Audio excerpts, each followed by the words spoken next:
Peace, everybody. Welcome to Gate to the Age, Explorations into Post-Disclosure Reality, brought to you by Ali's Men and Amexim Armory. I'm your host, Sharif ANAEL-BEY. Welcome to our first episode. But before I bring on my guest, I think it fit to give the viewers an overall perspective of this podcast. There's a saying, to change the world, you start with changing your mind. Such a simple statement is actually a profound secret hiding in plain view. And its ability to hide rests on the fact that modern society in general is taught to see reality in reverse. I mean, as strange as this may sound, we've been indoctrinated into the false idea that the more material something is, the more real it is. Thus we take our ideas, dreams, beliefs, things like that as less real than what we observe in the outside world. We believe our true selves to be simple flesh, failing to take into account that it is the very unseen parts of ourselves that power, motivate, and rejuvenate this flesh. So as to worldview, it is not so much of what we think, that comprises it, but it's how we think that does. Worldview is narrative. For instance, the horrid physical violence of the Spanish Inquisition starting in the late 15th century served to eradicate a specific worldview in order to instill a new worldview or a new world. To the point that no citizen of Spain, Portugal, or the territories controlled by these countries could write, speak, or even think without first considering the torture racks and the fires of the Holy Office. This was the birth of what we now call the New World and the present worldview that we currently live in. How do you or can you change it? Well, besides experiencing events that challenge, this said worldview that don't fit the narrative, like UFOs or ancient archaeology or things like that, you change the narrative by introducing new ideas into receptive minds. Minds that are open to a new perspective because they are in varying degrees dissatisfied with the prevailing one.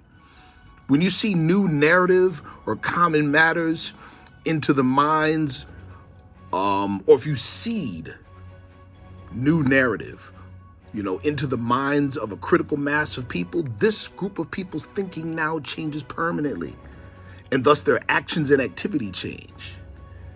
And that changes their outside environment. Now, if these new perspectives on common matters happen to give great meaning to, or better explain, outside visible phenomena than the prevailing narrative, then that narrative begins to crumble and the new emerging one gains traction.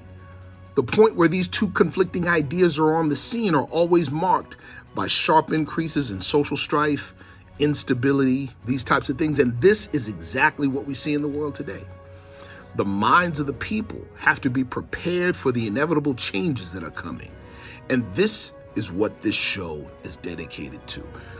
Our show's primary premise is a 5-point statement to introduce our viewers to the narrative of the show, to immerse them into this idea. In a very real sense, it is an initiation in and of itself. This premise is derived from the writings of one of my mentors and a future guest, expert ufologist and occultist and esteemed guest on the show Ancient Aliens, Alan Greenfield. Premise, the first part, or number one, there are those among us that are in the know about UFO phenomena and the appearance of this phenomena throughout history. Some know the nature of this phenomena and have used this nature probably for as long as it has been observed. Number two, those in the know are interactive with the phenomena and have long been so. Indeed, distinguishing the phenomena, the legend, and the mythos it generates, the mythos makers and the initiates of the nature of the phenomena is difficult. Number three, the phenomena itself is inherently intangible, but is able to affect our reality in a phenomenological way because it's archetypal. Through the power of mythos, archetypes are very capable of setting real events into motion. Number four, The masters of the phenomena become intertwined with the legend or mythos itself, thereby taking on the mythos' power to impinge upon reality.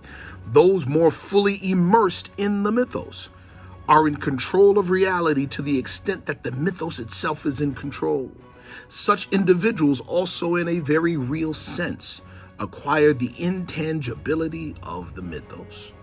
And lastly, such masters are informally organized worldwide, communicating through cipher codes, allegorical mystery dramas, and the symbology of secret societies and other bodies of information, or bodies of initiation, pardon me. So these 5 points are the premise of this show. We will go over these every show before we introduce our guest. Peace. Everyone, we measure time by cycle ages, and the gate to every age we deem a milestone in the journey of the race. Welcome to Gate to the Age, Explorations in Post-Disclosure Reality, brought to you by Ali's Men and Ameximamri. I am your host, Sharif ANAEL-BEY, and I am extremely excited. This is our first episode. I'm extremely excited to have our guest on here. He's a repeat feature guest on Gaia Network's Undisclosed, Open Minds, and Beyond Belief, and is the host of the Gaia original series Quantum Effect. He himself is a secret project insider and also teacher and mentor to other insiders, and specializes in energetic healing, and can be found at energydoctor.com. That's with DOKTOR.com. Please welcome Randy Veitenheimer. How are you, sir? I'm doing wonderful. It's good to see you. Likewise, man. Likewise. I'm so, I'm really, really excited, to introduce you, to. I mean, of course, there are those out there that know you, but then there's a lot of people, especially in my circle, that don't have access to the wealth of experience, the wealth of training, the wealth of knowledge, and insight that you have, and people like you have. Let's start with this. What is your nationality? Tell us about that. What's your nationality? That's interesting. I'm 1/4 Native American. Yes. I'm nice. A quarter German. Yes. Quarter French. And nice. Quarter Irish English. And people say, "Well, what's your background?" Well, it was fighting. So,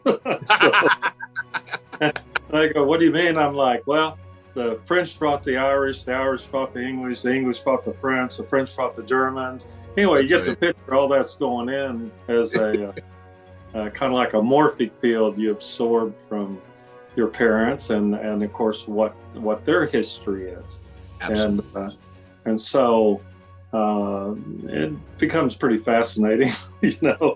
The Native American culture took precedence. My dad was half, and I grew up in that culture more so than the English, Irish, French thing. Yes. Until I was probably 16 years old. It was normal to me to go to powwows and to be around other Native Americans and to absorb that culture. I grew up on the Navajo reservation for a few years, and anyway, just all over. So that's kind of the base level answer to that question. All right. Very nice. Very nice. Very nice. There's a lot of meat just in that answer. Here in Syracuse, I'm located in Syracuse, New York, and this is the hub of the Iroquois Six Nation Confederation, the Onondaga, And so, a couple of my students are have lived on the reservation, and one of the things that they are quick to say is that the air is different on the reservation. That it's just different. It's a different world on the reservation. Was it similar situation where you were? Yes, I love the Seneca, by the way, North, and their traditions and history. But I've kind of made a project over the years of helping the Native American tribes on finances and all kinds of different consulting I've done over the years. But one of the things I tell people, I don't care what reality you think you're in. If you go to New Mexico, Arizona, Nevada, that whole desert area, that is a different reality. It has different rules. It has different experiences. It literally has different dimensions, right? Wow. And you can't help but kind of be aware of it. And people either are afraid of it or they love it, and I'm one of those that loves it. So nice. Right. So, how does this fact, or how does your culture and your upbringing, if so, impact your energy work? Well, it's much more initially kind of like you take it for granted, like we didn't go to doctors. I mean, that was just like till I was 12, 14 years old. In fact, except when I did the dyeing routine a few years back, basically never been. So, but those traditions are learning about yourself. People miss that kind of like Native American culture is very much about finding out about yourself. And they do that by, even though you're a member of a group, there's a lot of isolation. You're expected to go out in the woods. You're expected to go looking for things and finding knowledge. Now think about that. Where are you going to find it in the middle? We call it middle of nowhere. And the answer, of course, is knowledge is available no matter where you are. Right? Yes. Understanding is available. And so it's not localized in a school or in a particular town or anything. And so that's why there was such a depth of what we now refer to as spirituality in the Native American culture. But it was the same thing that developed in the Mongolian shamans and the Tibetan priest. And I mean, you just go down Shaolin, China, Japan, all of them have that same tradition of learning that nature has an ability to teach you. And of course, we've abandoned that now for school. School teaches you, and school doesn't teach you. Nature teaches you, right? And, so that was a different upbringing, I'll put it that way. Right. Outstanding. Yeah. You and I, oh man, this is, we both trained the exact same martial arts style. Yeah, Hungar Kung Fu, right? Yes, right. That's right. So, and of course, as you know, our style is heavily involved, even at the very onset, with energetic development. Right. Tell the audience a little bit about your instructor and your training and how any of this dovetails into energetic work. Okay, so Native American population wasn't popular where I grew up. Let's put it that way. Oh man, yeah.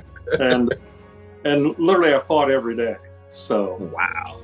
So there was a movie came out on TV called Kung Fu. Right? Yes.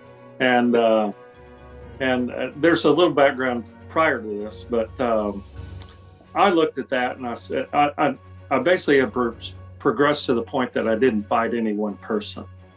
Okay. Wow. There would be 2 or 3 or 4 that would try to jump me because nobody wanted to fight me by themselves. and so in one of those Kung Fu movies, I see him fight several people. Yes. I go, that's it. So that's it. So George Ng was from China. Yes. And he was brought over here, part of the exchange program, and taught at St. Gregory's University in blood medicine. Wow. And he started the Shaolin Kung Fu Hungar, school. And very nice. He had just started it, and I showed up. And he said, "Why are you here?" I said, "I want to learn to fight." Right? It's taken me 50 years to get to a point where I realized I should have said, I would have learned to not fight. There you go. That's right. But that took a while, right? Yeah. And he said something very important. And of course, I didn't realize what he said. I will teach you to fight if you learn how to heal. Wow. And later, other teachers and stuff, I go, that's a 40-year program. Nobody told me that when I signed it. And I laugh at what my students go, "Did you do everything your teachers told you?" And I said, "Absolutely." I said, "Why are you there if you're not willing to do what I tell you?" Because Master Ng went to the effort of learning it to teach me, and I'm learning it in an effort to teach you. Now, he has just been awarded Supreme Grand Master Kung Fu Person of China. Yes. In other words, he's the highest person, right? Yeah. And Yeah.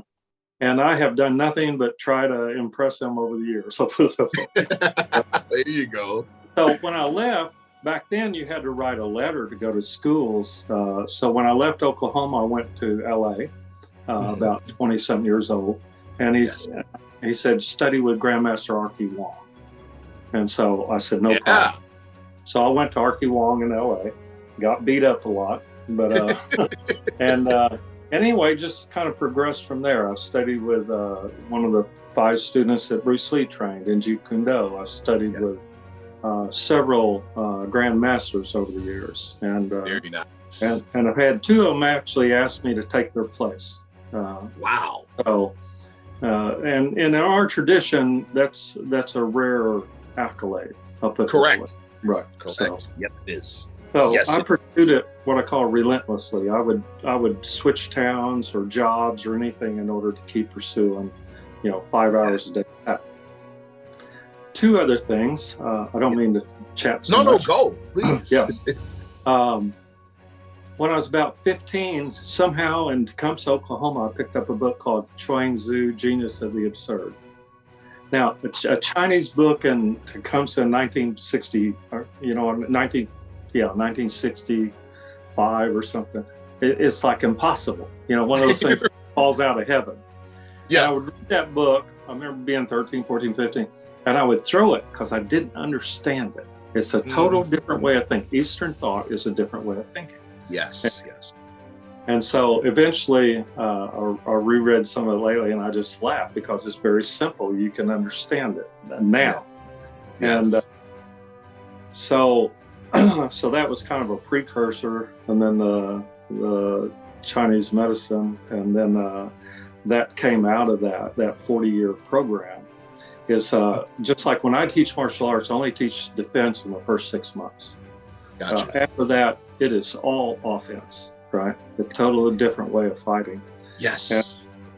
And part of that then, as you get passed along, the energetic aspects come in after about 6 years of physical training. So so most students quit right when they get to that point. Yep. Now you have to understand internal martial arts. Correct. And if you don't understand internal martial arts, you will never be a great martial artist. And so that was the next 30 years.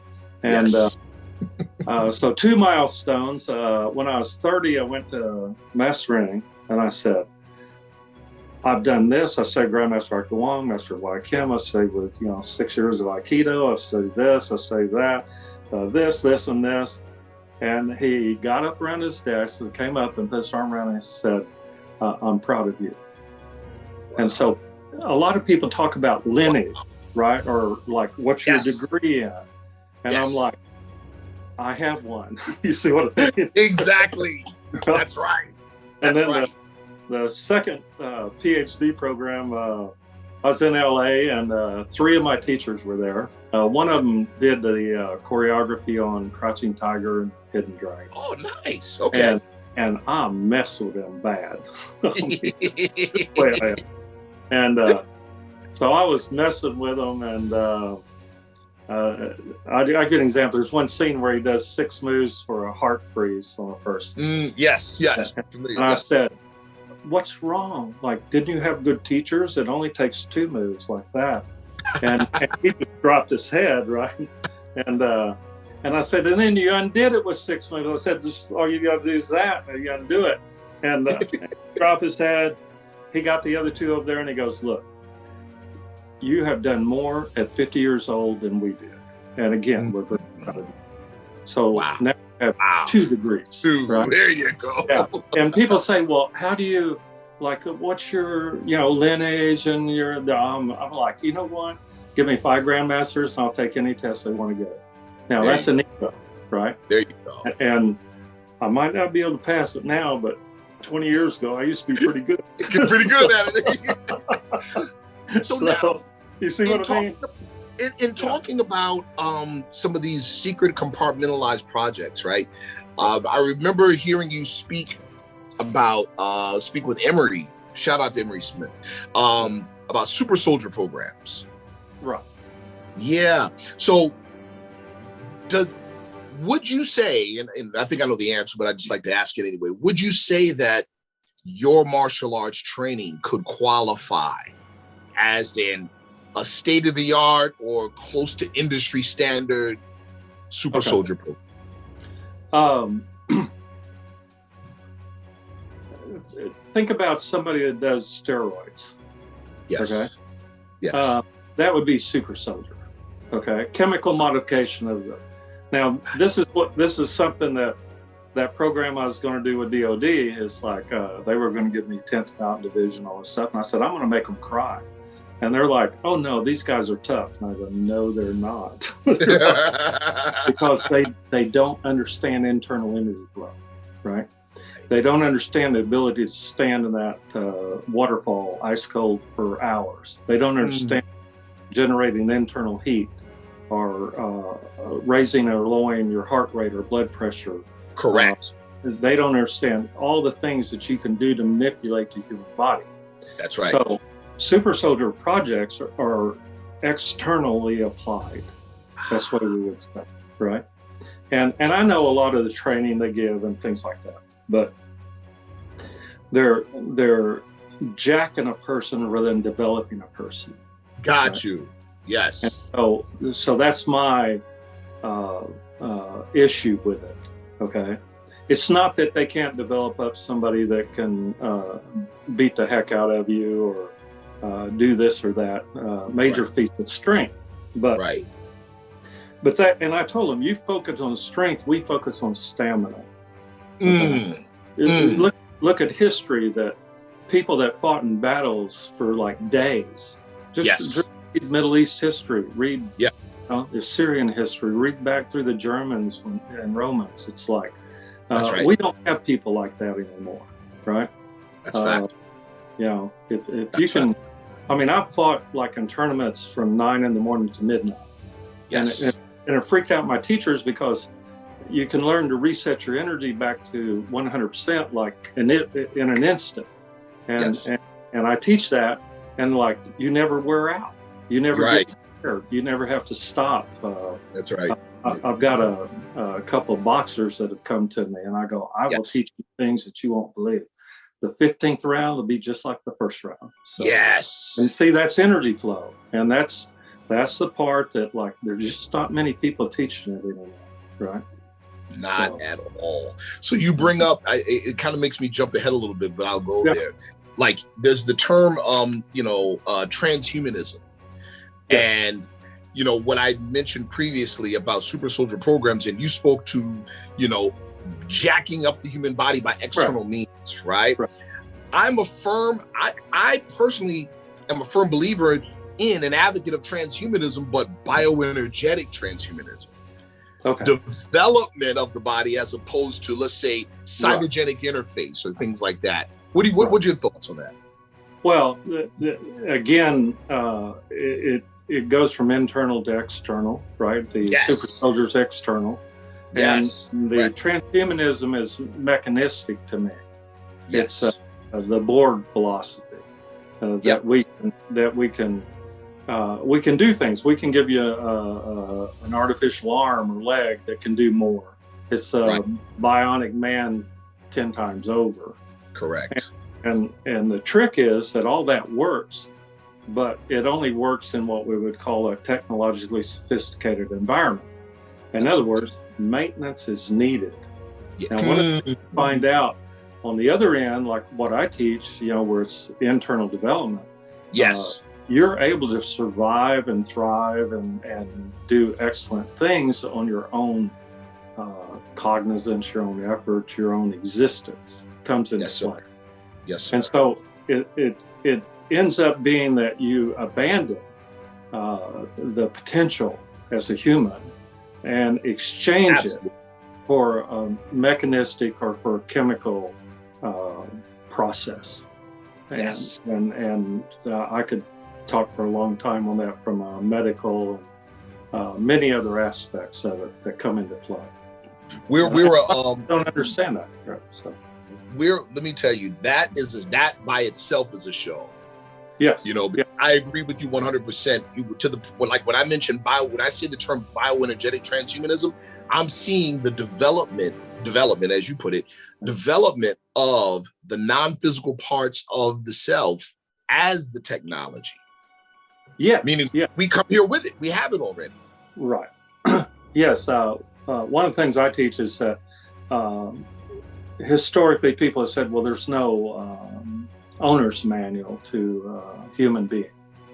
And I said, that is wrong. The human body is your owner's manual. And it sits there 24/7, and you just not been taught how to access the information. And you do it by interaction. We do it with interacting in relationships and our environment. And of course, once we get over those two, then we go to interacting with the universe. And big jump. And of course, that's where you lose most people. And because it does require a dedication and a routine and some degree of commitment that, for most people, I tell them don't bother. Because you're going to learn things and do things that are going to make you different and a lot different from everybody else. That's a fact. If you can't handle the lack of what we call social interactions, right, then you will have problems, right? You'll have problems with jealousy. So the biggest thing is to go through life and still be human, is what I call it. So I like that. When you so now we're gonna go there. You kind of open the door for it, especially when you start talking about expanding perception and the communication, right? A term that many people are not familiar with, although they should be. Exopolitics. Yes. What can you give a description? Can you give a description of the term and speak to the impact it has or will have? Okay. In 1953, there was a book written by Isaac Asimov. I'm sorry, Arthur C. Clarke. Yes. Got it. Childhood's End. 1953, right? Yes. So several issues come up. Exopolitics meaning something not, let's say, off the earth, right? Not of earth origin. Number one, politics is a category of policy making. So I think we misunderstand. The United States is not ruled by law, it's ruled by policies. Policies. Yeah, and policies become law, but and that's why when you hear laws of the universe, there aren't any. The laws, there aren't any. They're a temporary time stop. I mean, there's different language on it, but they just represent the limit of our knowledge at this point. Absolutely. Because they keep changing. So that's why we know they're temporary, right? Right. Temporal markers is the right language. Okay. So now in that book, it's like the aliens land, and then here's all society goes through the machinations of change. So I'm going to do a book review on that coming up pretty soon. Very nice. Because everybody wants to talk about disclosure right now. It's like this has been going on for a long time. Even some of the interviewers have asked me, like, what did Native American know about this or believe about this? I said, it's not believing. I said, you've been doing all this for the last 100 years and never ask us Indians what we know or what we think. That's right. That's right. Correct. Ask the Seneca. Ask the, Yes. The Iroquois. The Iroquois had sky canoes where they traveled the universe. It's like, anyway, to get off subject, but, that's right. So exopolitics is the concept that somebody would have a system of governance, a system of societal structure, of social interactions, and all of them would be not in a form recognizable to us. Okay. Correct. And one of the things I love is somebody asked me the other day, what language would you use? Right. Now, all the science fiction writers use telepathy, right? Yes. Yes. Well, telepathy implies some sort of either correlation or similarity of structure, kind of like the same radios, right? Yes. Yes. And even that may be invalid. Right. Correct. And then there's people that claim to be galactic ambassadors and from other star systems and things like that. And it's like, well, what makes you think they have the skill sets that would allow them now? And this gets back to, I teach martial arts. It's 10 Sons is a martial arts system. I don't teach it openly, just so you know. Right. But I do teach the first 5, and the first martial arts awareness. Okay. So your awareness would have to be able to expand to the point that communication took place between you and something not of necessarily of this earth or planet or universe. Very simple, right? Now, as Native American, we learned to talk to plants first, talk to animals second, right? Maybe humans, but now spirits, and then to what we would call spiritual beings. And we have language for all this, thousands of years of it. Nobody ever asked, right? Wow. They just go from where they are now, talking or texting, to the idea that they're going to be able to communicate. So one of the first things in awareness is, as a martial art, is learning to listen to yourself, and then learning to listen to the plants, listen to the animals, and be able to communicate. And if you can't do that, I don't think my opinion, you're going to be a very good communicator with anybody of an exopolitical or exo status in the universe, my opinion. That's huge. Yes, and as an example, the Special Forces students I had, one, he retired. Yes. And he never was raised in the woods like I was. And so he goes, I'm going to go to a tracking school. And I said, great, up in Washington, Oregon, somebody up there teaches. And I said, when you get there, the first thing you're going to need to do is learn to talk to trees, right? And he just kind of looked at me. He called me up the first day, after the first day. He goes, first thing my teacher up here said is you got to learn to talk to trees if you're going to be any good. And I said, yeah, they'll tell you all kinds of things. They're just chatty as whatever, right? And and people don't realize that. And trees talk in a slower form of communication. You have to slow yourself down. Rocks talk in an even slower conversation, right?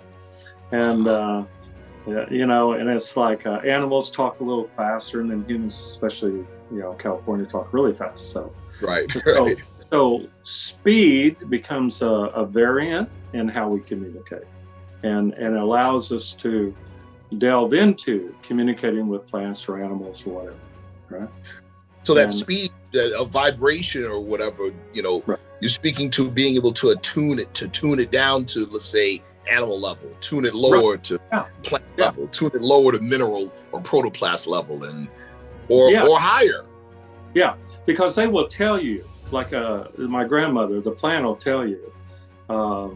She's what I call one of the last cloud shamans. She would look up at the sky and tell you all kinds of things. She goes, those clouds are telling me, right? They'll tell you the weather, they'll tell you political, they'll tell you if there's, problems coming.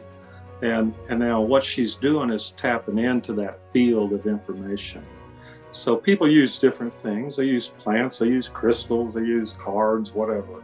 But all you're doing is tapping into that information field, and you don't really need anything to do that beside yourself. And Tesla and others will tell you they talk to aliens. Well, they talk to something that had a non-local consciousness. And what's your problem with that? Do you see what I mean? Right. Because all children have imaginary friends. Right? They sure do. Yeah. So, and some adults. Correct. Let's talk about the relationship of perception to reality, right? We've talked before about, the Western world is conditioned to believe that what they see outside is reality, and that reality impinges upon them from the outside in, and they're hopelessly subject to the outside environment, right? I would say they're subject to outside environment by lack of choice. Now, that's my opinion. I like that. Yeah. So the one of those books I've been writing on 5 years and probably take another 5 is called Theory of Proximate Reality. So your reality only extends out to the limits of about 3 feet, your physical touch. Okay. Yes. Everything beyond that becomes some factor of separation or degree of separation. Gotcha. And then the second reality is the limit of your energy field. Yes. Okay. Now, I tend to run a 20, 30, 40-foot energy field. I tend to run several hundred volts instead of, let's say, 36 as a standard. Okay? Yes. Yes. And so the more energy that throws up and down the Tajian pole, the spine, the bigger the energy field. It's just electromagnetics, only it's bioelectric magnetics. And that's different than everything they're teaching, right? And so all internal arts is bioelectromagnetics. It's not electromagnetics. And of course, that's what I'm working on. And when we talk about instantly resetting your energy field, there's a technique, and you instantly can pop back up to 36 volts. But the teachers I had, some of that secret stuff was to go to 100 volts, go to 400, go to 1,000, go to 4,000. At 4,000 volts, the champions of Taiwan and Thailand, they wouldn't even get in the ring with me. They'd walk up and walk off. You have such a big energy field, and the energy density is so great that people can't penetrate it. Right. Most people have no concept of that, right? Right. And our only experience of it becomes from somebody like Joel Osteen that has a 100-foot energy, or 50-foot right now, or movie stars, or Mick Jagger. And they have these big energy fields, and people want to be around them because they want their energy rather than developing their own. Correct. And everything I teach is you develop your own energy field, right? So that's amazing. That's so powerful. The perception. What would you say of the thought, like the old world idea that your perception creates your reality? No. Got you. Right. It's kind of like that gets into the whole concept of intent and perception, and this opens up a whole big ball of wax. Number one thing I work on a person is that you be 100% yourself. Most people aren't. Absolutely. Right. And then the second thing just is energy. You have to have the energy. So we could say your frequency is to be yourself, and the amplitude vertical is think a big plus sign. Is how much energy can you bring to it, right? Think 1-inch punch, Bruce Lee or whatever. It's like the amount of energy you come to bring, and the smallest point of focus, now you're multiplying the force of that energy. Absolutely. So when you say, let's say I want to be rich, number one is no definition what rich is, because it's subjective. Yes. Number two, you're not yourself when you say it. You haven't sat down, centered yourself. Remember martial arts, internal arts. You haven't done anything. Yes. And the biggest fallacy that all these self-help people, and I won't go into all the names, is that that might not be available to you. Nobody ever talks about this, and that's, of course, one of what I get in trouble about is like, if I tell you you can do something, like you can go pick oranges, and you go, I'm in New Jersey, I'm in New York, right? And it's not available. Now, it doesn't mean you can't get there. Right. It doesn't mean you can't initiate a process whereby you could go out and pick oranges. I mean, it's just and we can make 1,000 different references. So, so the biggest fallacy of all this intentional stuff, and you can co-create reality. Well, you're going to co-create reality with an average of 2% yourself and 15 volts. Remember, it takes it ain't happening. But if I crank you up to 100% self, 100% available, have increased the amount of energy inputs, which we can do, and then turn around and jack that voltage up to say 100 volts or 1,000 volts, number one, you're going to overpower everybody around you, right? Well, you might be able to then manifest something if it's available to you. Right? If it's available to you. Yeah, and without saying those one thing, then all the rest of it becomes invalid. Right? You said something so powerful here, and that is, and it's so difficult for most people, right, being yourself. Yes. And the primary, I think, I come up with this creative energetic health is what I practice. But basically a form of Qigong where I use my energy field to override yours. And what I do is override all the blocks, all the negative experiences, and all the connections. Yes. And by doing that, you end up being yourself again. And there's no judgment. The only way you do it is I don't care who you are, how you are. I have clients before they're born to 90 years old all over the world. And if you're 100% yourself and you have voltage or energy, then you're going to be something. You're going to be that which you were born to be. That's the way I think. Yeah. My Sifu, like we talk about the medical or health Qigong, he says pretty much that. You just gave me a broader understanding of some of his teaching. He says the first thing we do is we balance the body's energy. That's the second martial art. And then, go. The first martial art is awareness. You have to be aware you're unbalanced. There you go. Yes. And then the second martial art is to come to balance. Balance. Okay. Now go ahead. So he would say from the balance there, we raise or tonify the balance to where it becomes stronger, robust, or radiant health. So to your point, amp up the energy. Yes. At balance point, we shift over to, we would say at that point, all energy is available to you. Okay. Right. Now, I teach, and the way I teach it in Chinese is called timing under heaven. Okay. Yes. And so timing under heaven is moment. That's the way I teach. Third martial arts, moment. When do I throw the punch?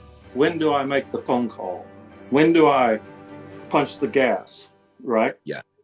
Yes. And there's an exact moment if you're attuned to yourself and being yourself and energy, you know what to do or where to go next. It's like, it's absolute. The same thing as knowing your name, right? Yeah. It's an absolute knowingness, and that transcends all form of thought. Okay. Yes. Okay. Okay. Now, the fourth martial art then becomes movement. Now you can move. Like you can't, like in a fight, we relate to this through Kung Fu.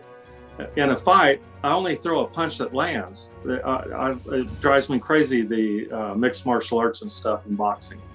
Yes. Why would you throw that punch if it's not going to land? If it's not going to land, that's the point. Yeah, it's just entertainment then, or unless you're doing a setup, right? Now that's different. Right. I want to reset the conversation. This is what I meant by reset, is these things that we're talking about to the average Westerner sound very new agey, but these things, would you agree, are topics of research, of R&D, research and development in compartmentalized projects? Yes, a lot of this has been explored. Yes, but it like Wu in Chinese acupuncture, Wu is the top of the head. Okay? Right. Mm-hmm. And woo-woo is maybe a little farther out there. Right. So woo-woo became, like anything that's just like unbelievable. Well, you don't need to believe this stuff. Remember, belief is insufficient, right? Mm-hmm. It's like you can either do this and find it out, or you can't. It's just, and that becomes where most people would rather not do it, but have an opinion of what you're doing, right? Isn't that something? Yeah. So the early projects that Russell Targ and and I brushed up against early on in life and stuff where they were trying to find people that had some of these skill sets. And I think it's interesting, a short history. All through high school, I kept being pulled out of class and put through all these psychiatric tests. Now, Interesting. Right. And then when I'm 18, I got a letter from the CIA said, "You've been hired." And what's interesting about that is I never applied. So, right. So don't think that there aren't programs out there that are searching for people with certain skill sets. And they're not limited to the CIA. They're limited, the corporations do it. Things like secret societies do it. I had brush-ups with those from the time I was 12 years old. That I would get letters in the mail, and I would get, offers, and it's like, it didn't occur to me later, I'm in a very small town in Oklahoma, right? And then I was able to make a friend later in life, Terry, who had same experiences, and he goes, "Yeah, they target us." He had been in some of the programs and stuff. And he said, when I was in the indoctrination phase, he said, I looked around the room and realized Terry was 6'4", I'm 6'4". Yeah. We all had Native American background to some extent. We all had what we would call high IQs. I mean, he just went down the list and he goes, I looked around the room and recognized all of us, right? Wow. And so, like, don't think that this kind of knowledge hasn't been useful or developed. And of course, now we're back to Russell Targ and a whole bunch of other people over the years, right? Absolutely. Okay, the alien question. Yes. Like the present narrative we live in would have, the average individual in the West would think that if they encounter, let's say, a 15-foot tall blue being with 3 fingers and 3 toes, or but still has a head, 2 arms, 2 legs, it must be alien. Even though, let's say, 2nd-generation colonists to Mars from Earth would probably look similar. Because, would probably look similar because they're on a different planet, different alignments, different gravity, different radiation field. So their body's taller, thinner, it kind of makes you have to rethink what alien really means. Yes, because we, if you extend that, have an alien world we live on. It's just that simple. And there was a book written, M.A. Foster, I believe was the author.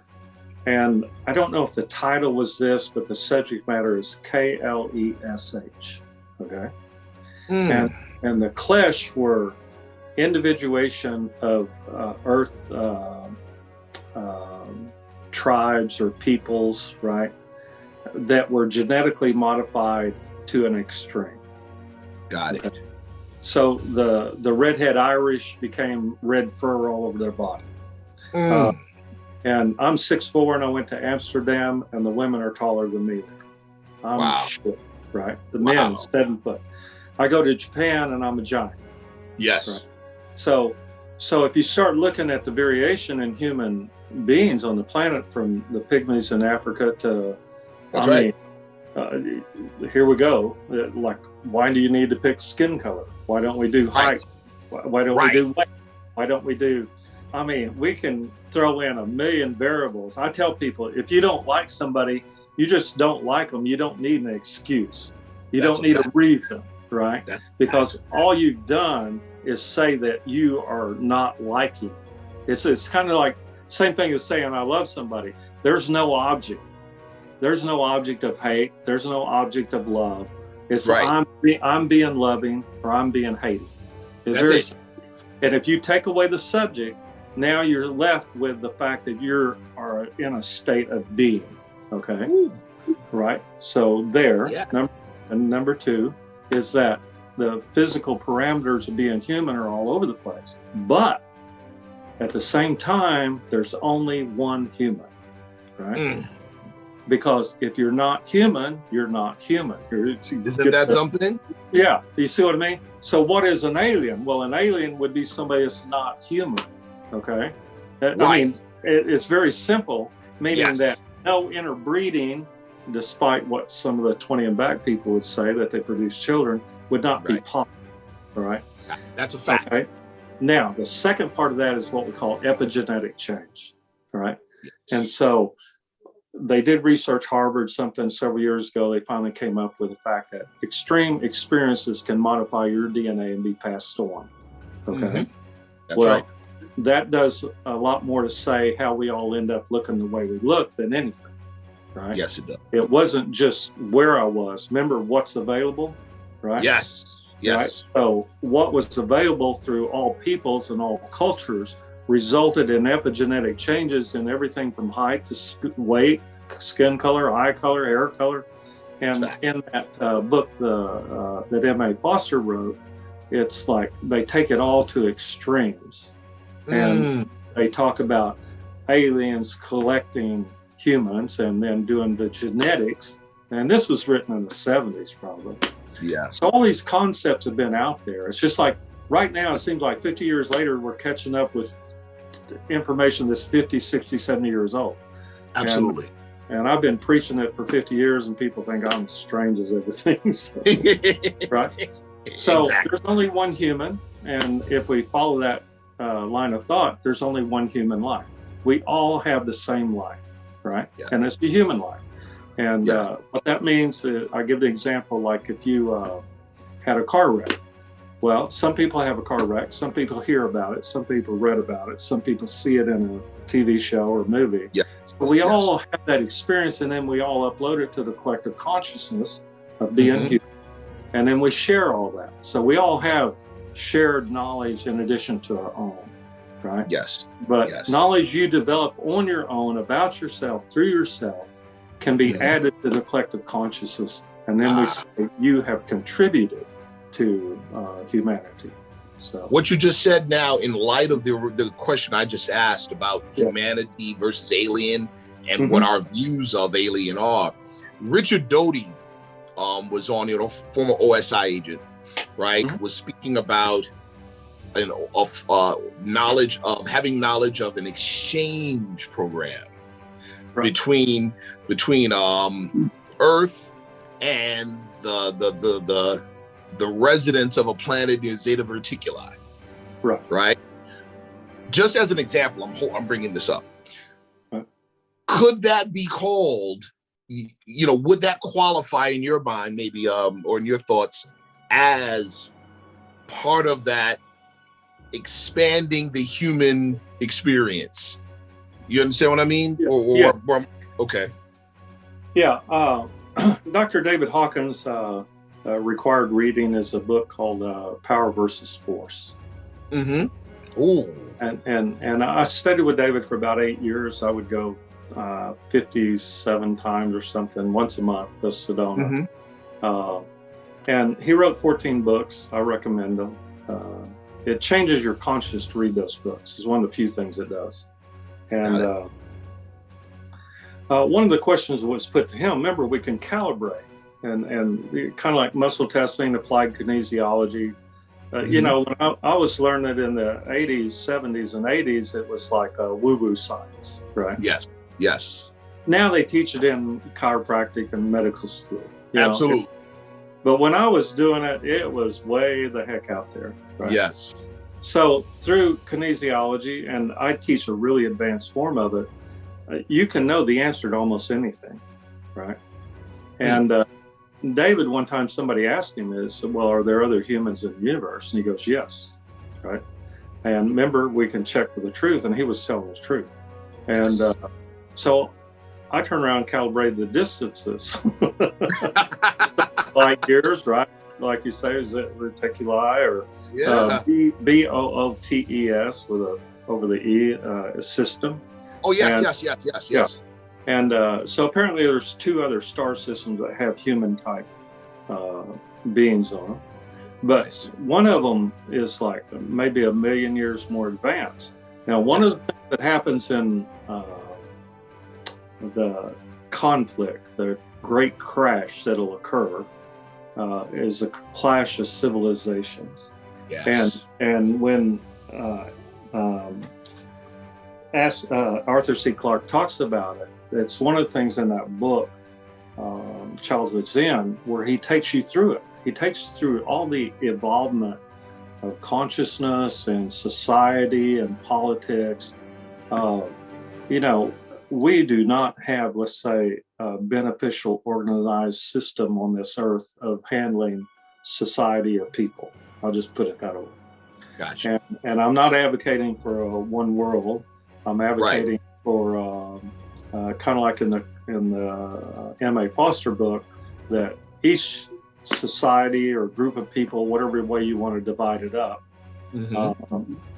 should be able to pursue their future, because we don't know where the answers come from. Correct. You know, Persia, right? The Assyrian Empire gave us math and gave us zeros. We're wrong now. The Russians have given us, I mean, the Native American, every culture in the world has made some contribution to humanity, right? That's right. And how can you say, well, that's a bad one, right? Right. It's like it goes out the window. So Absolutely.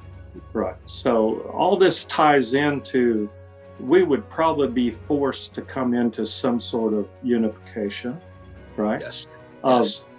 Not necessarily like all one people, because the diversity apparently serves some sort of purpose in the universe. But Correct.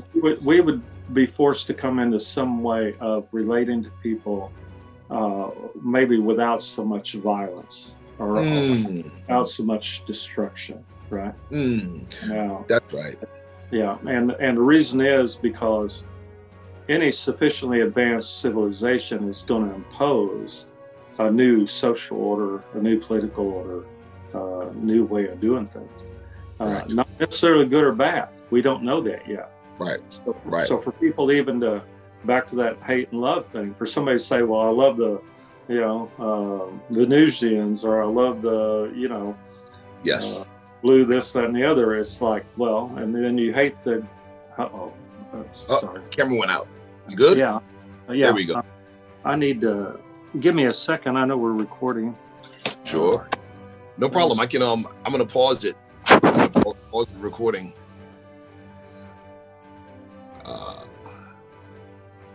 All right, cool. We're back, everybody. There was something I was gonna. One thing that's interesting. I'll say it on camera now. Is a couple times I've noticed that I've said things or made statements, even in this interview, and I've watched you briefly analyze the energetic integrity of the statement. That's amazing. Well, Americans, like Native Americans, are taught, if you say something, the other person is supposed to take the time to think about what you said, right? And then they would use that time to analyze, like, what you say, how they relate to it, and if they have anything they would like to respond with. So if you talk to Native American elders, it's like, how you doing? And it's like, pause. You see what I mean? But that, and they go, well, they're very, what are they, stoic and all this language. No, it's the way we're taught. Like when you talk to elders, you have to really, remember, slow it down, like with the trees and everything else. Yeah. So we tend to, like, you say something, you want to be in a hurry, right? Yes. And the language that I learn and use is that when somebody says something, you need to be able to divine intent, right? So no matter what you ask, I have to divine the intent behind it, okay? Correct. In order to answer you properly, right? That's powerful. So it becomes not a burden, but a requirement of me that I answer properly. Yes. It makes sense. Okay. That makes perfect sense. Perfect sense. And again, it opens the viewers up to a way of thinking about communication that they probably never thought of. In the West, we're like, oh, I'm just being polite. Right. How you doing? Oh, I'm fine. I'm great. Yeah. They're probably dying inside, but they, Yeah. So that's Yeah. powerful. When I do interviews, sometimes that's it throws people a little bit. You know that sometimes I need to think about what I'm going to say. Yes. And just like this, we're doing all this without any kind of cue cards or That's a fact. And that used to shock them too. They would ask me something like the shows I did with Emery. They'd say, show up at 11 o'clock or whatever. And I'd sit down and he would go, okay, today we're talking about so-and-so. And like, well, that's news to me. So, and it just shocked them that we would, generate that much information. Right. Yes. And critical to that. Well, also too, I mean, the given to that, and I'm a big fan of that too, is knowing your craft, Yeah. But this as a Kung Fu thing, skill over time. It's it so well, you could say what's wrong with it. Yes. Kung Fu is everything. That's all you need. Yes, it is. That's all you need. There you go. All right. Next topic. Yeah. Portal technology. You've been a part of some programs. You have background relative to your culture, regarding this topic. I know you're privy to, some of the modern programs dealing with technology. But what I'd like to hear is your thoughts on the fact that modern findings wholly recognize that ancient people the world over not only knew of portal technology and their locations, but also used it. Yes. How's that? Okay. There you go. History has been heavily edited. We'll put it that way. It's, if anything, I would say all of our history has been not only edited, but scripted. Okay. Think about writing a book or whatever. Yes. So when you're born, where do you come out of?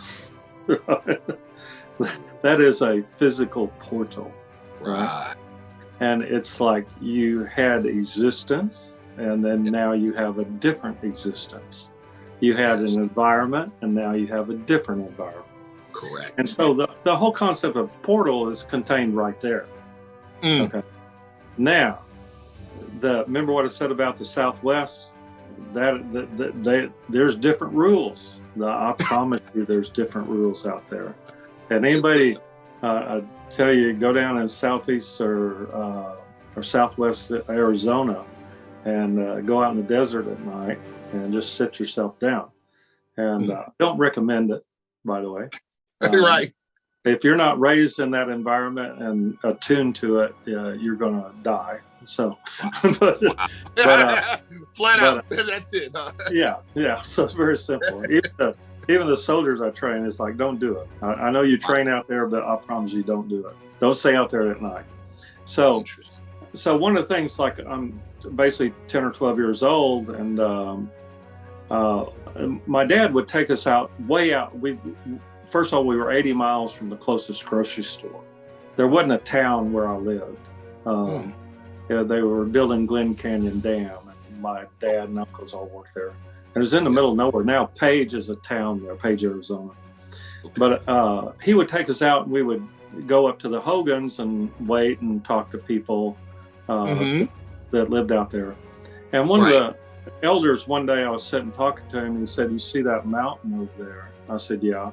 He said, "There's people in there." But the word he used wasn't human, right? So he was saying there were, other people there. Other people. And he said that there's an opening. Now, that's the word he used, right? Now, back to dear old Emery and I were on a project in New Mexico. And this one area, we were hiking around. I won't get into all of it, but I literally took like one step, and all of a sudden the wind changed direction. The directions changed.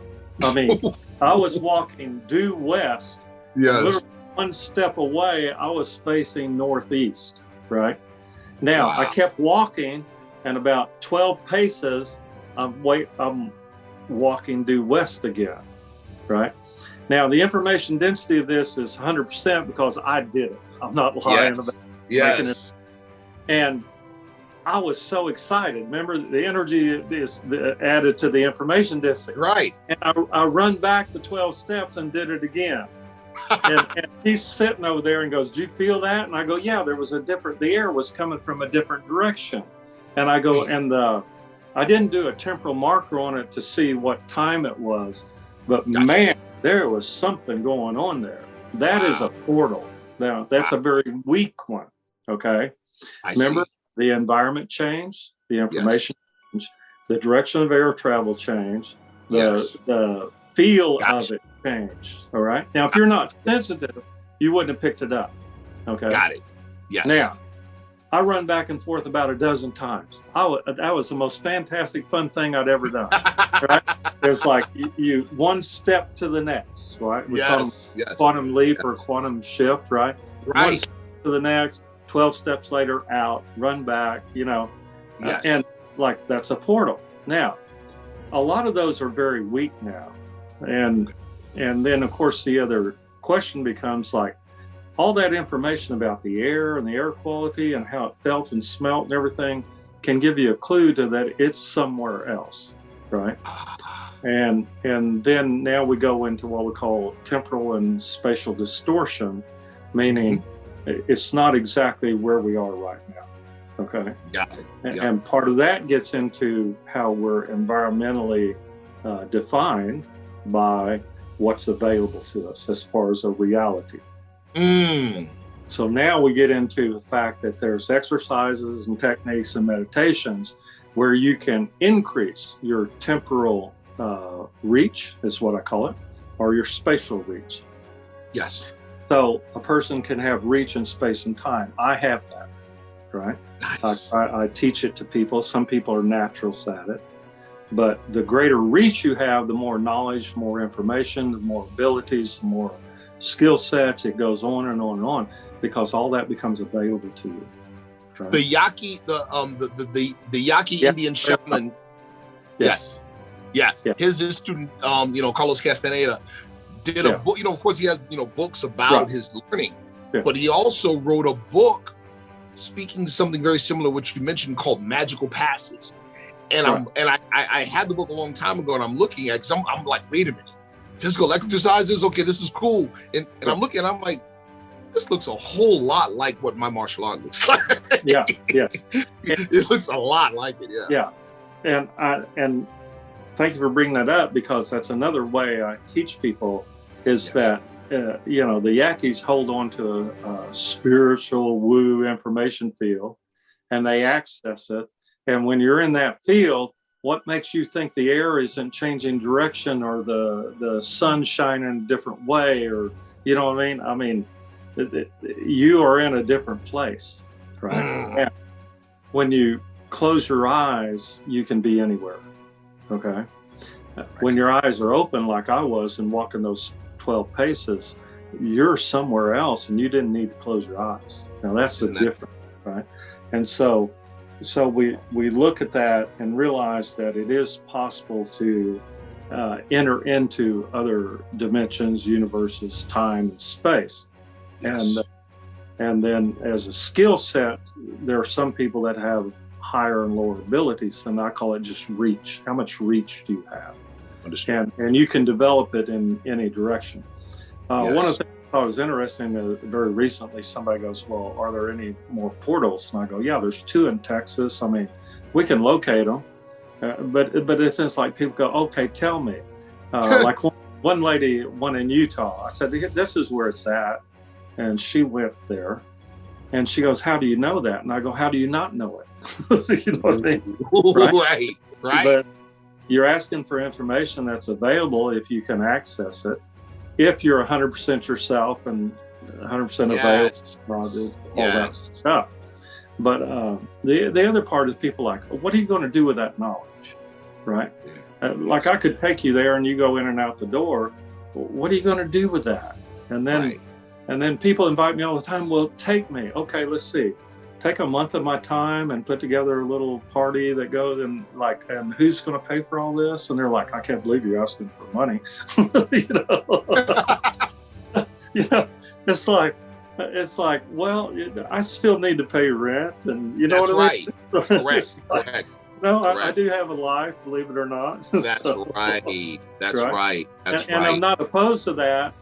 And the project on Emery and I were on in New Mexico. One of them is somebody goes, "Hey, we want you to do this." That's where we found that one portal, and Gotcha. and there was another one there we couldn't get access to. All right, we dug down 150, 200 feet. I have pictures of me in some of the caverns really? and stuff. But Wow. that guy goes, "How much?" And I quoted him price, Emery quoted price, and he wrote a check, and away we went. You see, that's how it works. That's how it works. It's, you know, people say, well, there's all this thing from golden tablets to whatever. Yes, there are. Do you have the millions of dollars necessary to pursue that information? How about that? Now, you don't need it. You can go get on a Greyhound and, you know, panhandle your way around town. And, you know, there's nothing to say you can't do that. I'm 72 years old. Travel in style now. I'm not interested. Well, let me tell you. I gotta tell you. You know, I hope when I reach 72, I look half as good, man. Yeah. So, well, that's called I lead a stressful life. I mean, not non-stressful. But I'm sorry. I'm telling lies now. You see, I have to stop, right? Rethink this. Anyway, I've never had any stress or problems in my life, and that's how come I've lived so long. No, I've done 40 years of yoga and martial arts, and that's why I'm still alive. There you go. There you go. There you go. Right. So absolutely. Okay. Another topic, or another term. Translational physics. This field of science, you know, clearly, you know, places explanatory substance on the real intangible power of consciousness or of thinking, right? Right? Talk to us about time and distance as it relates to the use of intuition, you know, and how such a thing explains things like distance healing, for instance. Okay, that's 4 different things. Sorry, I got excited. A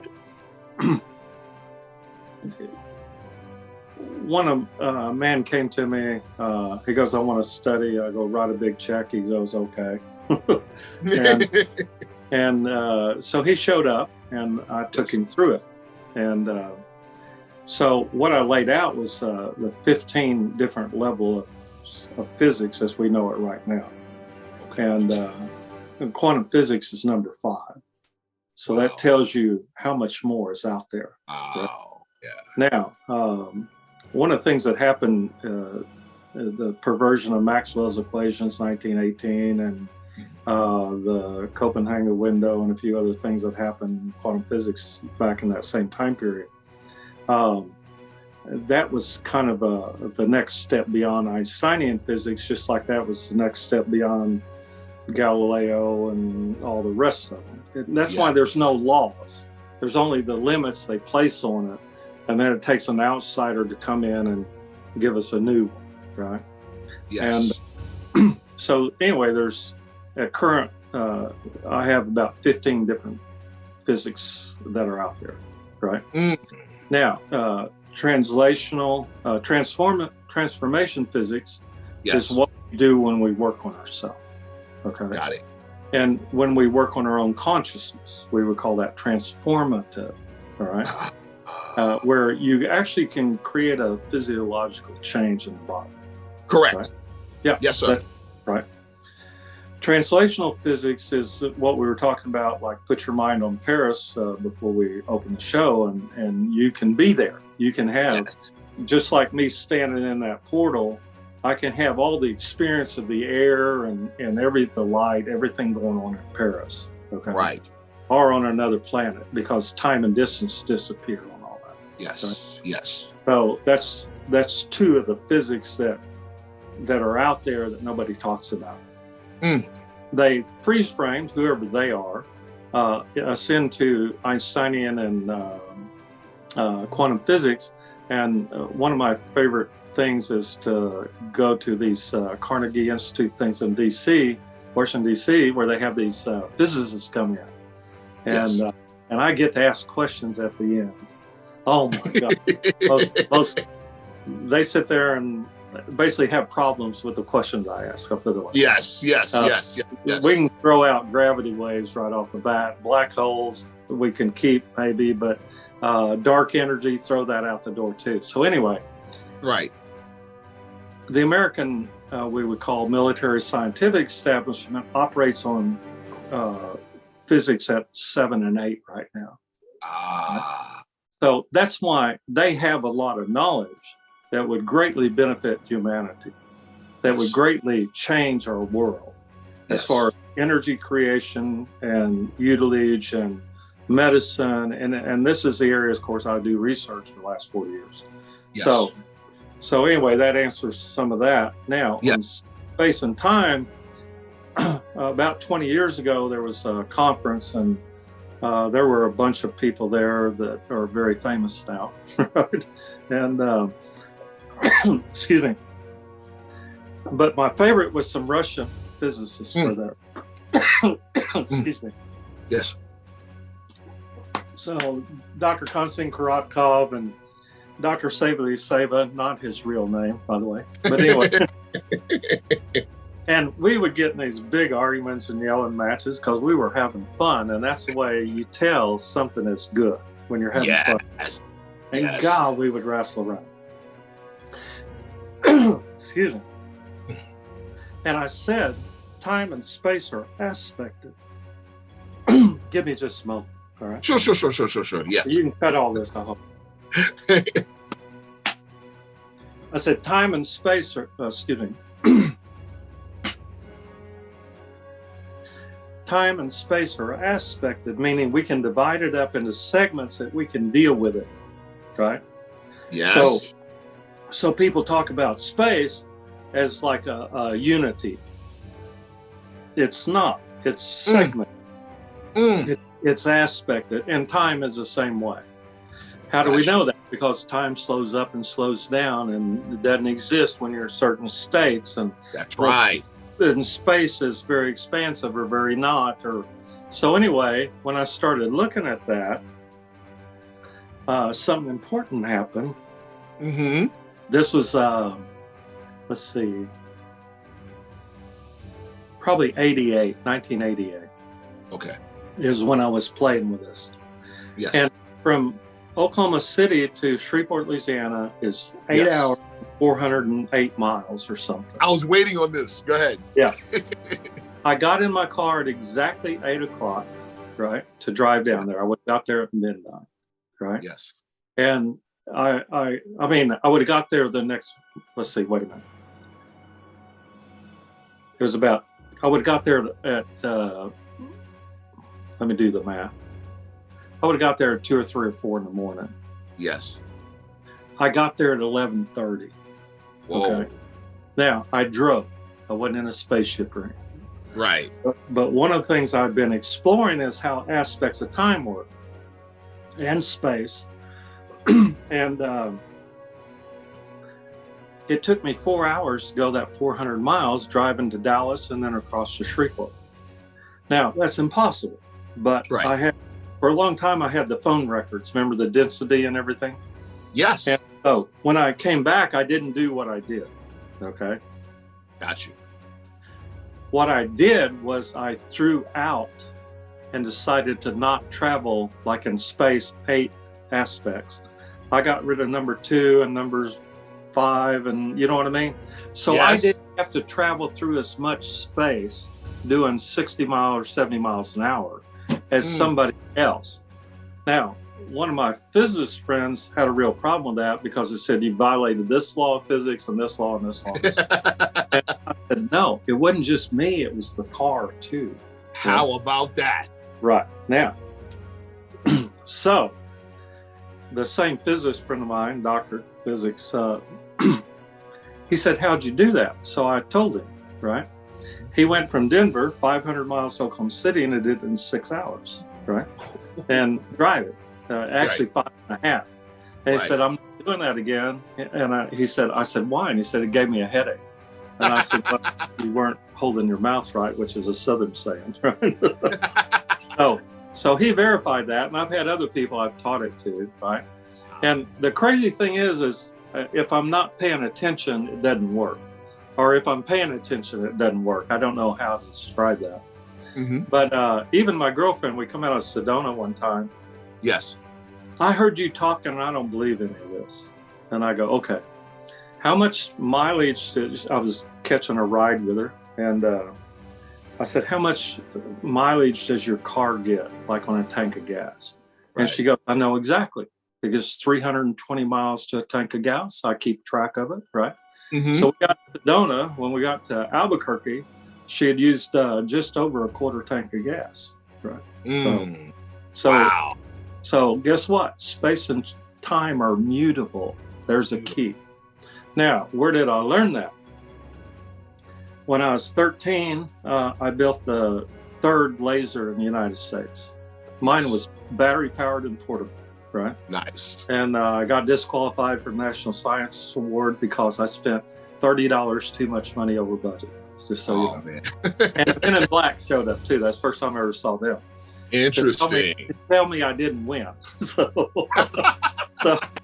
But funny. When I was doing that, Bell Labs came out with Telstar, was a satellite. Mm-hmm. And it was a communication satellite. And they said something very important that stuck with me, and it was called compression, signal compression. So like when we're talking right now, that's what's going on. The signal is taking, let's say, 1,000 parts and eliminating 400 of them.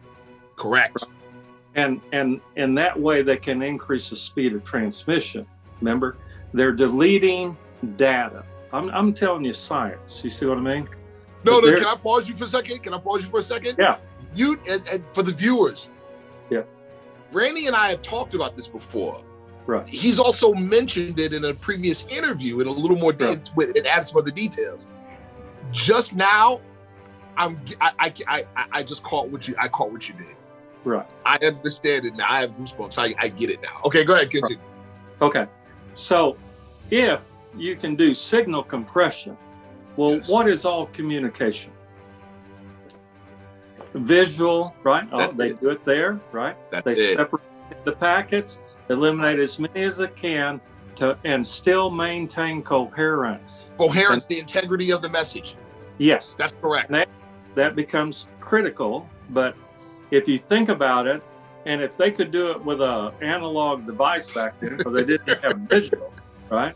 So I'm sitting here playing with it, and I have crazy scientist friends and stuff that have been, way out on the fringe, and and so I drew out the whole thing in a little box, right? Mm-hmm. And worked out the electrical on it with a friend and physics with another, and theoretically you could play it, kind of like an MP3 player, right? And totally distort, right, the space-time continuum. And by the way, the time-space one is different than the space-time that everybody talks about. Throw that in there. And then you do with what we call reciprocal physics, which is another one, which is way the hell up there. I've never heard of that, but go ahead. Now, this is all my research that, you lose people trying to find somebody that can relate to it or understand it. Right. But out of all this, all you're doing is developing skill sets that are normal and natural to the human being, to a human being. Yes. And the reason I know that is because of research I did into what's called the Bon Po. The Bon Po were a group of people. They were warrior monks, and they would go in and out of time and space. Yes, sir. And incredible martial artists. And I have done as much research as I could as soon as I heard about them. And you look at it, they had a translational relationship with space and time. Wow. And we don't. We call it, our information density is so great that we haven't expanded up to include all that. And that takes all those internal martial arts that we all learn, right? Absolutely. Yeah. Yes. So that brings me to this point. And again, I'm talking to the viewers, but so bear with me. Out of the whole field of electromagnetic energy, again, I'm preaching to the choir, of course. There's a small sliver of it that falls within the range of human visual perception, right? You've got ultraviolet, you've got infrared, and in between those, we can see, right? And everything else, we don't have access to, or the average individual does not have access to. What if we were to raise our vibration, or as you put it, turn up the energy to where we could expand the perception beyond infrared and ultraviolet, right? Yeah. What would you see? That's part of the darkness exercises I give to develop awareness. But one of the things that when we think about human beings, we don't define them as photonic beings, okay? Photons. Our sense of sight and its functions and processing in the brain and the energy field is accented. It's overdeveloped, and we emit photons. All the cells in the body emit photons. Look at a baby, and we have that language. They're bright. They're very light. You're enlightened. All that is photonic reference. Right? Yes. But if we thought that we had those skills related to all of other senses, plus the ones that we're not utilizing, that are part of our nature, and that is to have additional senses, and that's where we come up with, the fifth sense, sixth sense, and all that other stuff, right? Yes. What that does is just saying I have ability to access different information fields or information sets, right? And that to relate to them. And so time is something nobody's taught to relate to, or space is something, and it becomes important, what we call in quantum physics of entanglement. If you think about Paris, you're entangled, okay? If you're in a plane headed there, you're coupled with it, okay? Interesting. Yes. And this gets into that trip to Shreveport. And then if you're in ground space, you're there. Okay. 3 little things in quantum physics. Now watch what happens. If I go from here to Dallas, let's say 250 miles, at some point I'm more in Dallas than I am here. That's a fact. It's not mechanical 1 mile, 1 mile, 1 mile, right? Because something happens, and that is, at some point I transition from being like, say 20% towards Dallas to being 80% in Dallas and 20% where I'm actually out. Correct. And that's that moment, movement, momentum, the 5 martial arts I was teaching, right? So when you think about that, it's like, wow, I'm already there because I've defined that as someplace I want to go. Now this applies to business, it applies to health, it applies to relationship. Everything we're talking is all the same thing. Right? Yes. And so one of the things is that when you place your consciousness in Paris, like we were talking earlier, you're there. Absolutely. Well, what if, like when you're on a jet, you ever had jet lag? All right. Yes. Here's something people can use. Put your energy field at your destination. So when you get there, you catch up to yourself, not let your energy catch up to you. And I learned this riding a motorcycle when I was 15, right? Wow. Because your energy field stretches out behind you, like when you ride a motorcycle. Correct. And so the wind and everything, and then it takes a while for you to catch up, and we call that jet, right? Yes. So now, it's the same thing. If you can learn to project your energy field ahead of you, you're already there, and when you land, you immediately are back in your energy field, no jet lag. And so I do this because I travel so much, right? That's amazing. That's amazing. Yeah. Wow. And that people say, well, what's the benefit of all this? Oh, you can learn tricks. Just like touching somebody and dropping them to the ground. Yeah, right? correct. Right. Wow. Wow. We had mentioned before, mentioned and discussed the whole transhumanism thing and how we both agree, right? That what most people attribute to transhumanism is really, in my opinion, it puts the human potential to sleep, or encourages, the human potential to atrophy. Okay. It produces dependence rather than independence. There you go. The Kabbalist, the master Kabbalist, the late Carlos Suarez, in his book Cipher of Genesis, speaks to what he describes. I really love this, the primal duality. And he describes it this way, not just positive, negative, yin yang. He describes it like this. And it's interesting because my religious organization does the same. The thing which is human, is a seed that grows, right? But it needs a container for it to provide the environment for it to grow. That creates the primordial creative tension, because the object of the container is to contain the seed. The object of the seed is to outgrow the container. Right. Yeah. And we can almost see, this is just as much of a statement or my opinion as it is a question to you. You could almost look at the whole tech-assisted or, the technological monstrosities that we're seeing on the horizon, and, the latent potential of humanity as an externalized, perspective of that very duality. What are your thoughts on that?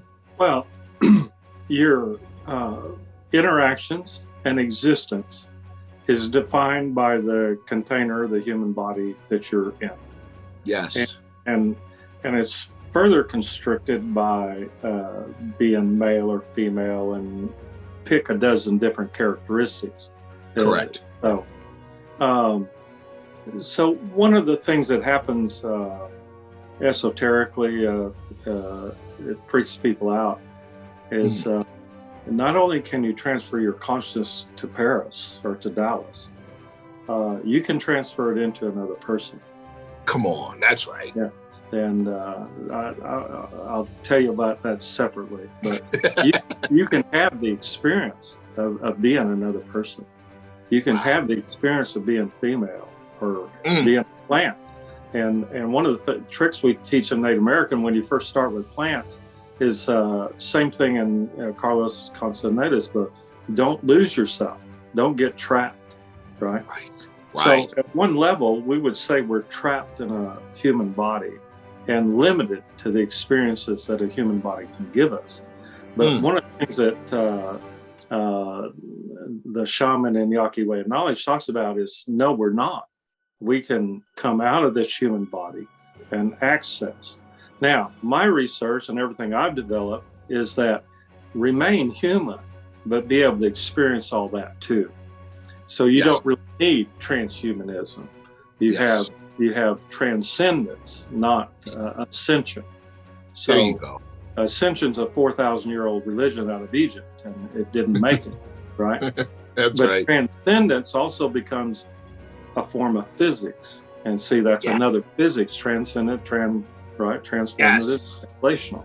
So you take the three, and now you're able to reconstruct or construct a different universe than what we've been taught. And it's the only way to describe it is it's woo or it's magical. That's the best way, right? So. That's amazing. That's wow. It reminds me of like the Matrix trilogy, right? The conflict between human consciousness versus machine consciousness, and and how the Oracle program insisted on both working together and coexisting together and rising together. Yeah. I mean, how do you see that? Do you see a possibility of? Can you see such a possibility with the emergence of artificial intelligence? I would say. Okay. Well, number one, artificial intelligence will never be consciousness. Okay. Right. So you can have intelligence without consciousness. I'm sure sure we have friends like that. So Yes, we do. we won't start naming names, right? No. But so the problem becomes, and D5 Wave or something was this big quantum physics group that doing quantum computers, and of course I invited myself to their little party and their little explanation and dog and pony show. And after I said, you realize that you will never be anything but a compiler in artificial intelligence. Ooh. Because you have to have information given to you. And I said, and human consciousness does not have to have anything given to you by mechanical means, we'll call it, right? And very much it's mechanical. It's what we call electronic. Now, yes. Human beings have the ability to tap into the field, the information field. All information is available about anything and anybody. And this is where I freaked out some people. I said, well, I've been working on a GPS system. Like, why wouldn't you go to where the information is? This is what Tesla did. This is what Einstein did. They went to where that information was. They didn't develop the information. They wholesale dragged that information out of the field.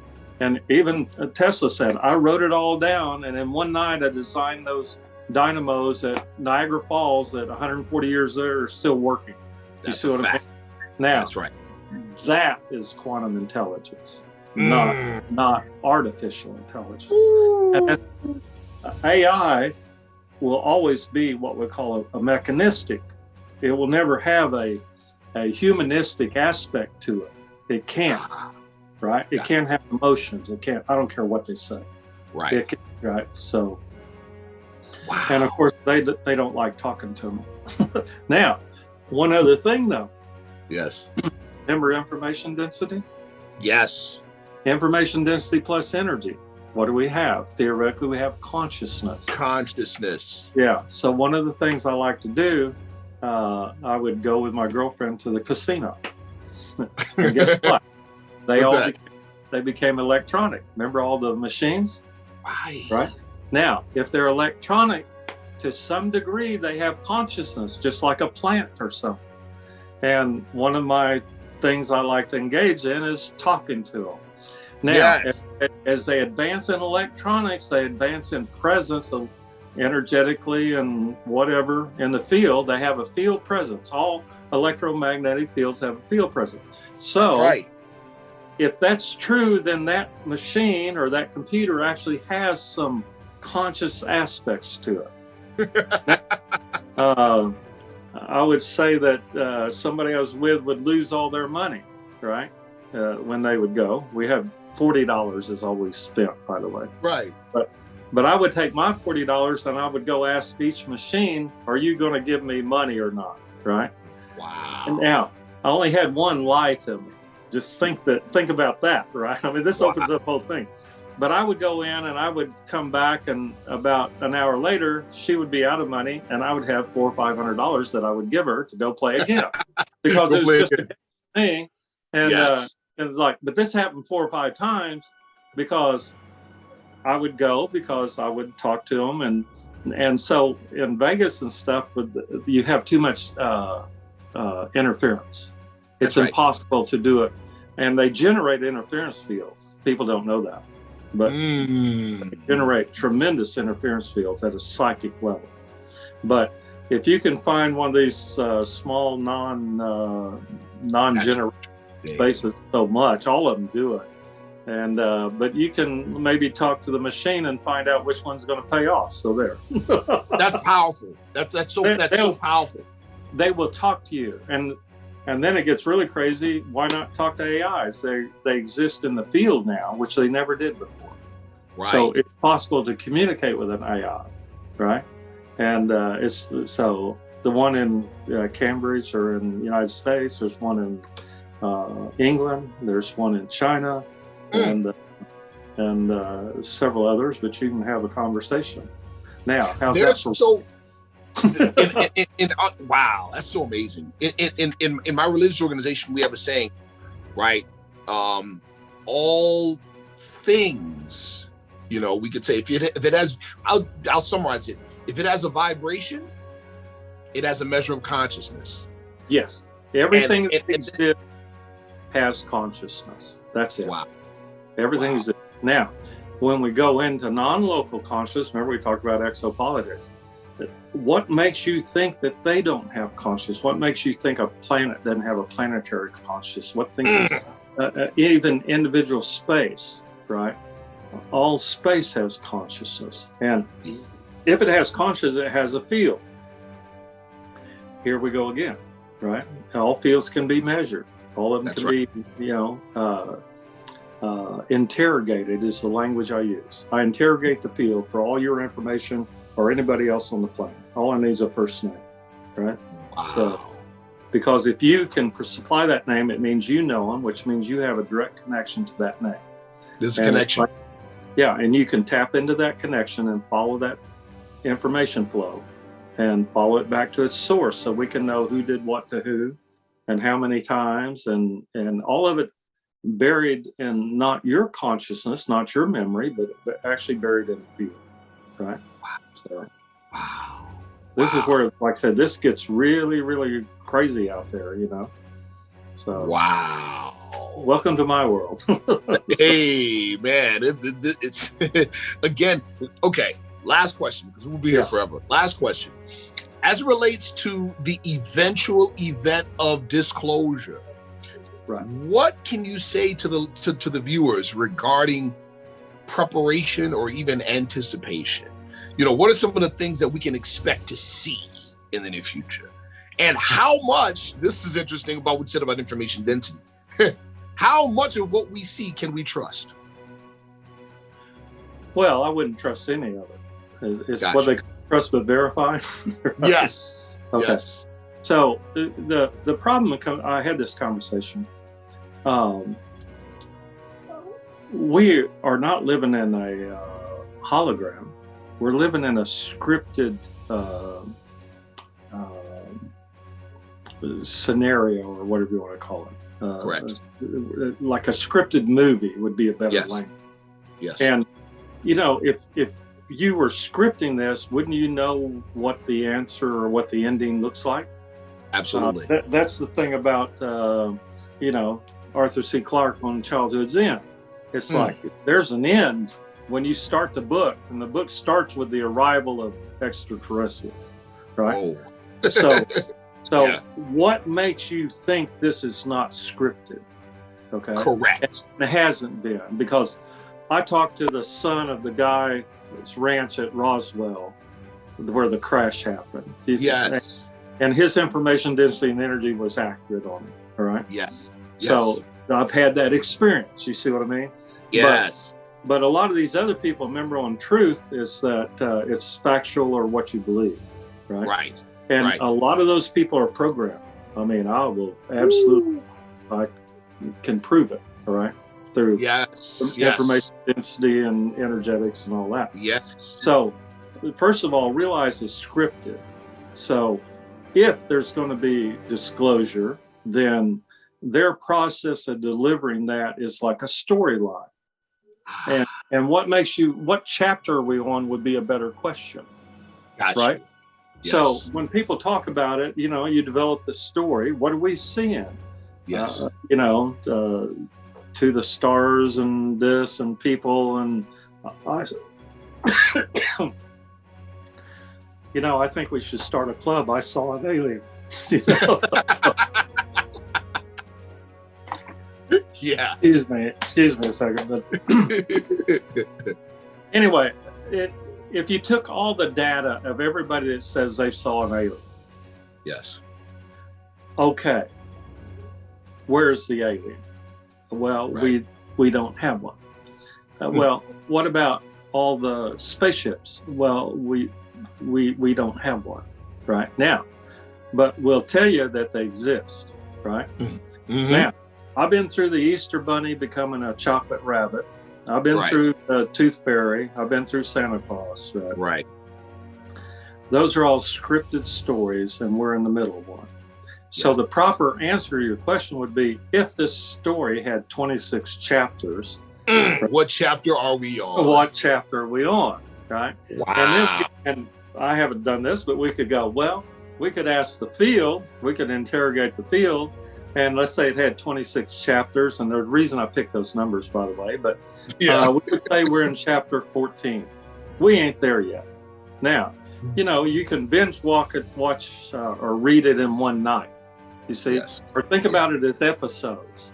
So very much of what's been going on, we could say the Roswell episode. We could say the Tic Tac episode. Right? We can get titles to it, and we can put all that data in there, and we can get all wound up, and we can get excited about the fact that we have telemetry capability that are 1,000,000 times more advanced than whatever the hell that fighter jet was filming. Right. So don't tell me like, oh no, we would have revealed too much. And remember, we have to build what do you call it? Like a suspense. Yes. Right? All right. Yes. So we go grab your popcorn. Right. It's like, oh man. Right. Now. Right. Okay. This last summer. Oh my gosh. You know, we're going to do disclosure. No, they're not. Right. Right. Correct. Right. That'd be like giving the ending and skipping the next 12 chapters or whatever. It ain't happening. Right. Wow. Now, it doesn't mean you can't accelerate, right? But it does mean that there's another chapter coming. Tune in Monday. You see what I mean? Got you. So, got you. Yes. So the next chapter, let's see, we could say, when would that come out? Maybe November. We'll start another chapter. You see what I mean? Right. Now, so tune in November and get the next chapter in disclosure, right?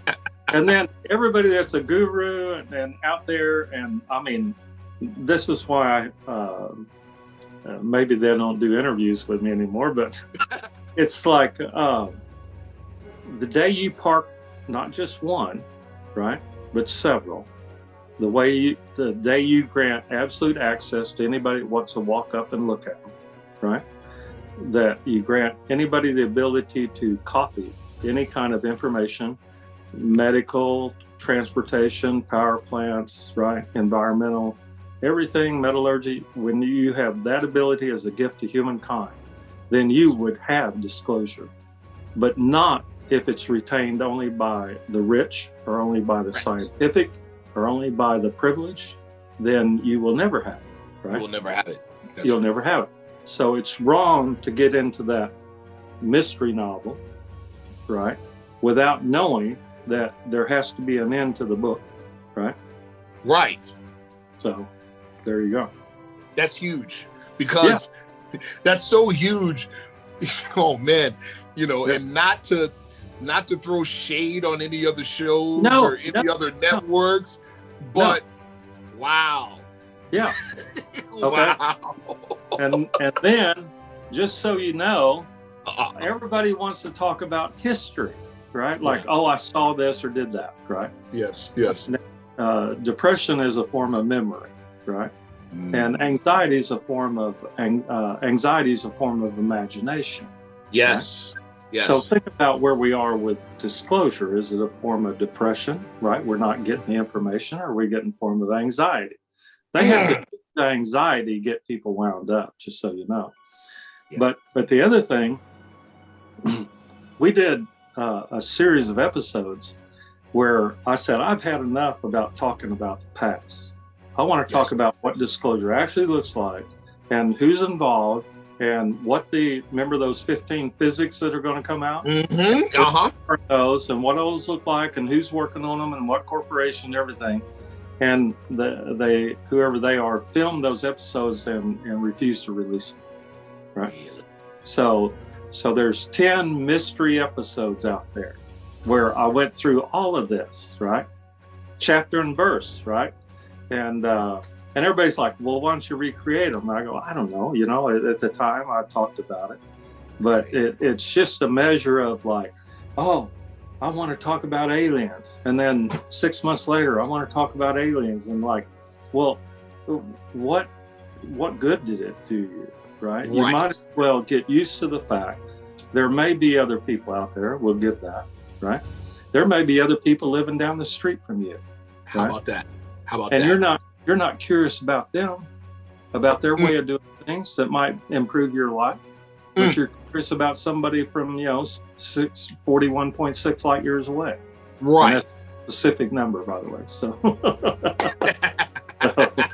wow. So these are things that you need to think about, right? Yes. Yeah. We have a saying where you bring to mind another saying in our organization. He boasts of attainments that are of no worth, but where it is ashamed to be ignorant, there he has no understanding. Yes. Wow, that's amazing. So even the whole ideal of disclosure has been crafted to be another measure of control. Yeah, it's like, and it's a great book, right? God, it's been entertaining.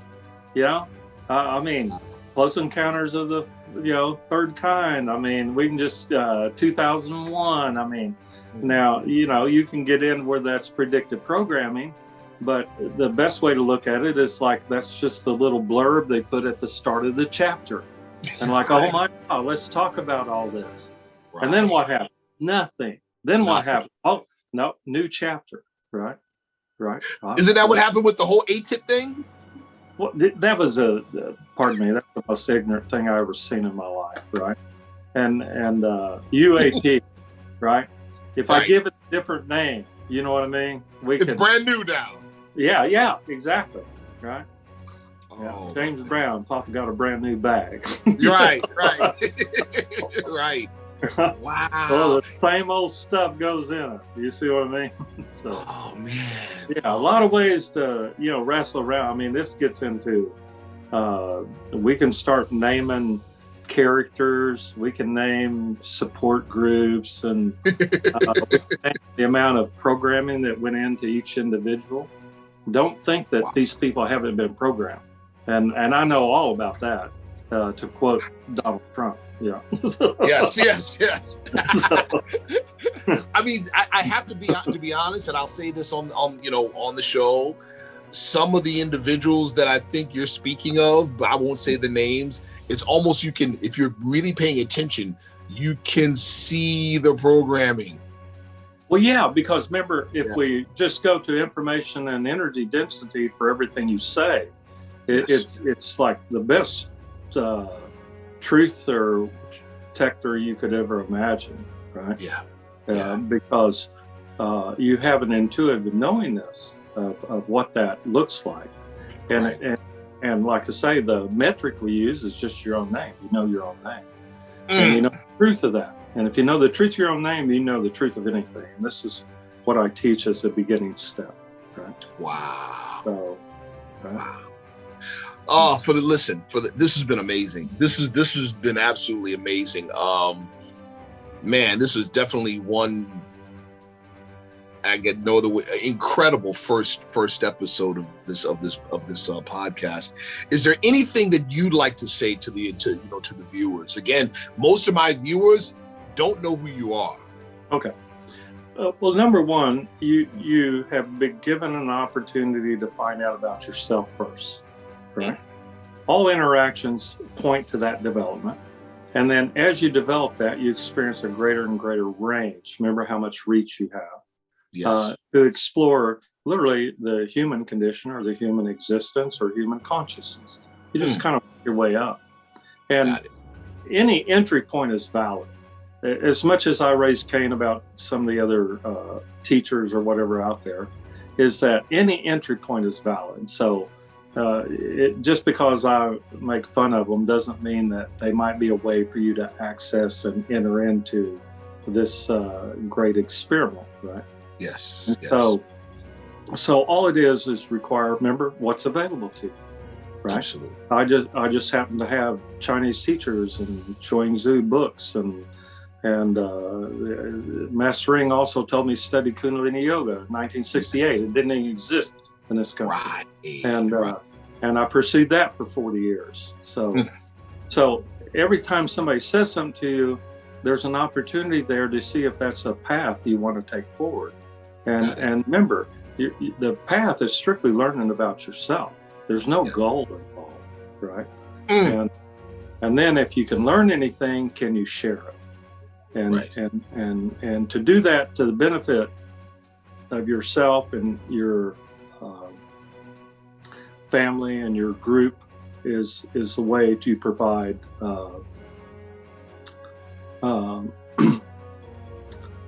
joyfulness. Is the way you provide for all your needs. So it's important that you not just learn it, but you learn it in a way that's beneficial, not just to yourself. That's what I would tell people. And if you can do that and share that, then you have helped yourself, you've helped your family, you've helped humanity, and definitely become less of a burden on the universe, and definitely a burden on those that would keep you from advancing yourself or expressing yourself. So there. Powerful. My name's Randy Veitenheimer. It's energydoctor@me.com. People can find me. I have a little YouTube videos where I give people little insights that would be helpful. There's lots of interviews out there, and I'm doing the same thing. I'm trying to give people information that'll be helpful to them, let them advance themselves, and let them heal themselves. And so, welcome to the conversation. That's what. Welcome to the conversation. That's right, man. We would say it like, this is all part of the great program to uplift fallen humanity. Yes. Yeah. But remember, the fall it's not necessarily negative. And there's one more thing there you had mentioned earlier about the positive and the negative. Yes. There is no, I talk about it as a duality of reality in one of my shows. There is no duality. There's no two. That's right. If you divide something in half, you have three things. And neutral is the one in the middle. And it shares the field of both positive and negative. And if you can be neutral, you can know the secrets of the universe. That's all it is. Right? So, powerful. Right? Yep. Listen, thank you so much, man, for sharing with me. I'm sharing with this is amazing. Wow, thank you so much. Again, thank you all the viewers for tuning in. My name is Sharif ANAEL-BEY. I'm your host. This is Gate to the Age.